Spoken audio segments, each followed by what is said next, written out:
5. Origin of Monmatia, the Urantia solar system.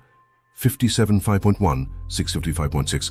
5,000 years ago, your sun was a comparatively isolated blazing orb, having gathered to itself most of the nearby circulating matter of space, remnants of the recent upheaval which attended its own birth. 57.5 to 655.7.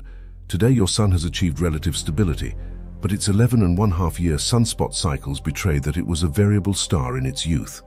In the early days of your sun, the continued contraction and consequent gradual increase of temperature initiated tremendous convulsions on its surface. These titanic heaves required 3.5 days to complete a cycle of varying brightness. This variable state, this periodic pulsation, rendered your sun highly responsive to certain outside influences which were to be shortly encountered. 57.553, 655.8. Thus was the stage of local space set for the unique origin of Monmatia, that being the name of your sun's planetary family, the solar system to which your world belongs. Less than 1% of the planetary systems of Orvonton have had a similar origin. 754, 655.9. 4,500,000 years ago, the enormous Angona system began its approach to the neighborhood of this solitary sun. The center of this great system was a dark giant of space, solid, highly charged, and possessing tremendous gravity pull. 5755, 661. As Angona more closely approached the sun, at moments of maximum expansion during solar pulsations, streams of gaseous material were shot out into space as gigantic solar tongues. At first, these flaming gas tongues would invariably fall back into the sun, but as Angona drew nearer and nearer, the gravity pull of the gigantic visitor became so great that these tongues of gas would break off at certain points, the roots falling back into the sun, while the outer sections would become detached to form independent bodies of matter, solar meteorites, which immediately started to revolve about the sun in elliptical orbits of their own. 5756, 656.2. As the Angona system drew nearer, the solar extrusions grew larger and larger. More and more matter was drawn from the sun to become independent circulating bodies in surrounding space. This situation developed for about 500,000 years, until Angona made its closest approach to the sun, whereupon the sun, in conjunction with one of its periodic internal convulsions, experienced a partial disruption. From opposite sides and simultaneously, enormous volumes of matter were disgorged. From the Angona side, there was drawn out a vast column of solar gases, rather pointed at both ends and markedly bulging at the center, which became permanently detached from the immediate gravity control of the sun. 5757, 656.3. This great column of solar gases, which was thus separated from the sun, subsequently evolved into the 12 planets of the solar system. The repercussional ejection of gas from the opposite side of the sun, in tidal sympathy with the extrusion of this gigantic solar system ancestor, has since condensed into the meteors and space dust of the solar system, although much, very much of this matter was subsequently recaptured by solar gravity as the Angona system receded into remote space. 57 of 5.8 56.4. Although Angona succeeded in drawing away the ancestral material of the solar system planets, and the enormous volume of matter now circulating about the sun as asteroids and meteors, it did not secure for itself any of this solar matter. The visiting system did not come quite close enough to actually steal any of the sun's substance, but it did swing sufficiently close to draw off into the intervening space all of the material comprising the present-day solar system. 759.656.5. The 5 inner and 5 outer planets soon formed in miniature from the cooling and condensing nucleuses in the less massive and tapering ends of the gigantic gravity bulge, which Angona had succeeded in detaching from the sun, while Saturn and Jupiter were formed from the more massive and bulging central portions. The powerful gravity pull of Jupiter and Saturn early captured most of the material stolen from Angona, as the retrograde motion of certain of their satellites bears witness. 57.5.10, 656.6. Jupiter and Saturn, being derived from the very center of the enormous column of superheated solar gases, contained so much highly heated sun material that they shone with a brilliant light and emitted enormous volumes of heat. They were in reality secondary suns for a short period after their formation as separate space bodies. These two largest of the solar system planets have remained largely gaseous to this day, not even yet having cooled off to the point of complete condensation or solidification. 57.5 or 11, 656.7. The gas contraction nucleuses of the other 10 planets soon reached the stage of solidification, and so began to draw to themselves increasing quantities of the meteoric matter circulating in nearby space. The worlds of the solar system thus had a double origin, nucleuses of gas condensation later on, augmented by the capture of enormous quantities of meteors. Indeed, they still continue to capture meteors, but in greatly lessened numbers. 57.5, 12, 6 and 57.1. The planets do not swing around the Sun in the equatorial plane of their solar mother, which they would do if they had been thrown off by solar revolution. Rather, they travel in the plane of the Angona solar extrusion, which existed at a considerable angle to the plane of the Sun's equator. 57.5, 13, 647.2.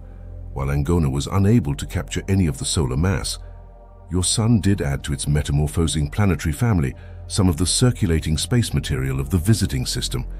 Due to the intense gravity field of Angona, its tributary planetary family pursued orbits of considerable distance from the dark giant, and shortly after the extrusion of the solar system, ancestral mass, and while Angona was yet in the vicinity of the Sun, 3 of the major planets of the Angona system swung so near to the massive solar system ancestor that its gravitational pull, augmented by that of the Sun, was sufficient to overbalance the gravity grasp of Angona and to permanently detach these 3 tributaries of the celestial wanderer.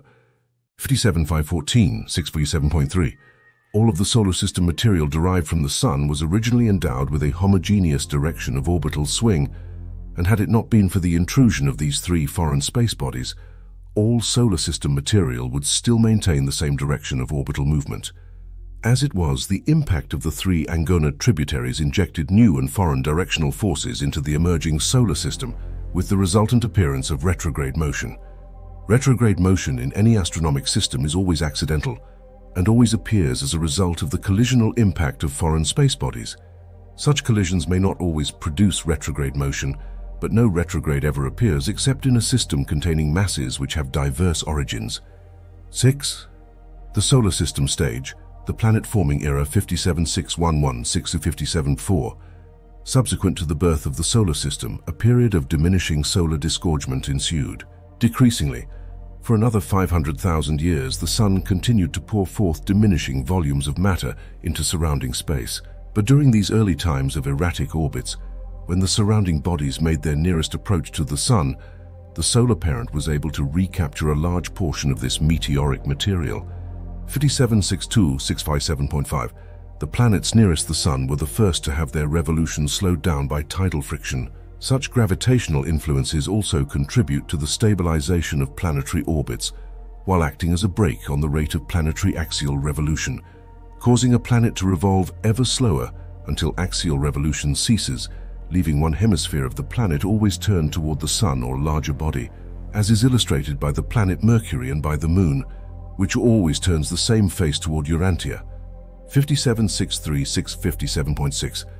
When the tidal frictions of the Moon and the Earth become equalized, the Earth will always turn the same hemisphere toward the Moon, and the day and month will be analogous, in length about 47 days.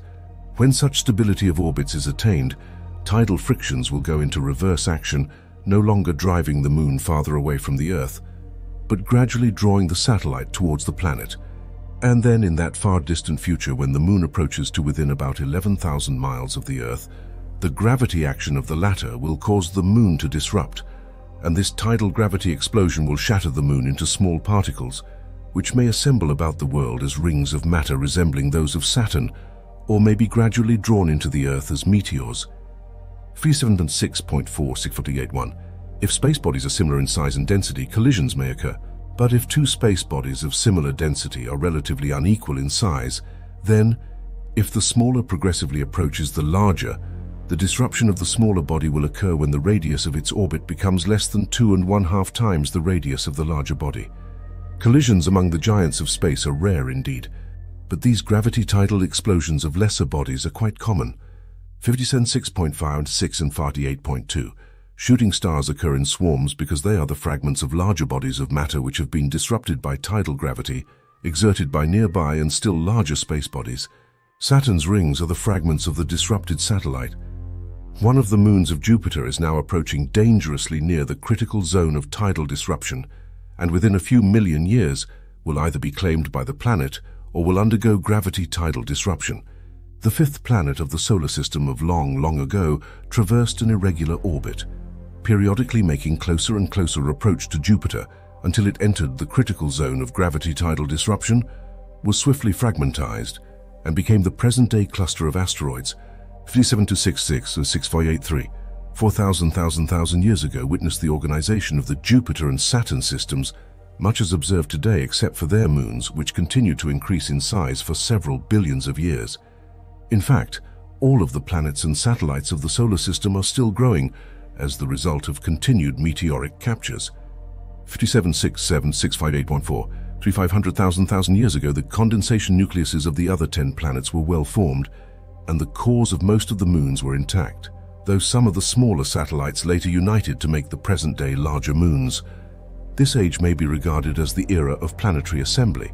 37686 and 585, 3,000 years ago, the solar system was functioning much as it does today. Its members continued to grow in size as space meteors continued to pour in upon the planets and their satellites at a prodigious rate.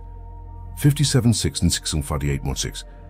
About this time, your solar system was placed on the physical registry of Nebadon and given its name Monmatia. 57610 658.7. 2,500,000 years ago, the planets had grown immensely in size. Urantia was a well-developed sphere about 1/10 its present mass and was still growing rapidly by meteoric accretion. 57611 658.8. All of this tremendous activity is a normal part of the making of an evolutionary world on the order of Urantia, and constitutes the astronomic preliminaries to the setting of the stage for the beginning of the physical evolution of such worlds of space, in preparation for the life adventures of time.